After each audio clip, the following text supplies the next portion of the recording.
بسم الله الرحمن الرحيم dhamaantiin soo dhawaada dadweynaha Soomaaliyeed xalqadan waxa aynu ku soo gudbin doonaa qayb kamid ah erayada afka Soomaaliga aynu ku dhex isticmaalo oo de asalkoodu uu yahay Carabiga dhanka Soomaaliga eeg waqti dhinaca kale ee Carabiga bal eega marka waqtun waxaan arkaynaa in yar ayuunba dhawaqi isbedelayo de markii eraygii luqad ay soo xigatay oo luqad kale ay ka soo xigato erayga dhawaqiisu waxa uu isu bedelayaa ama uu noqonayaa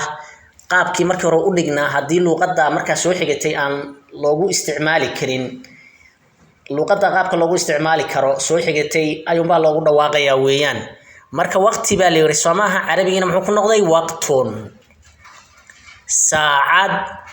saacatun marka saacad iyo saaca maxay ku kala duwan yihiin eeg af Soomaaligi saacad Carabigina saaca daqiiqad daqiiqa daqiiqad iyo daqiiqatun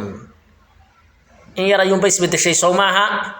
isbuuc ama usbuuc iyo usbuucun usbuuc iyo usbuuc wasla sidii un Soomaha sanad sana eeg sanad sanatun qarni qarnun waxaynu arkaynaa erayadan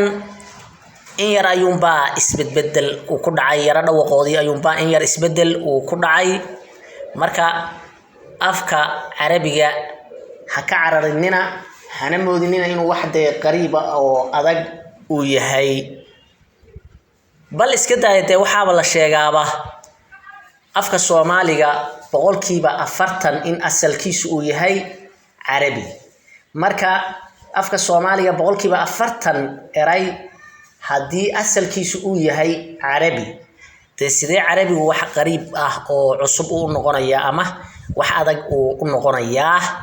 Carabigu waa luqadii diinta weeyaan waduu luqadii diinta lagu fahmayay oo qofku hadaanu luqadda Carabiga fahmaynin diintiina fahankeedu ku adkaanaya weeyaan Carabi waa luqad ay waajib tahay in la barto oo aaban ma garanaysaa laga maarmino wada arkaysaa tukanaysaa Carabi baad akhrinaysaa hadaad Carabi akhrin masalaad baa jiraysa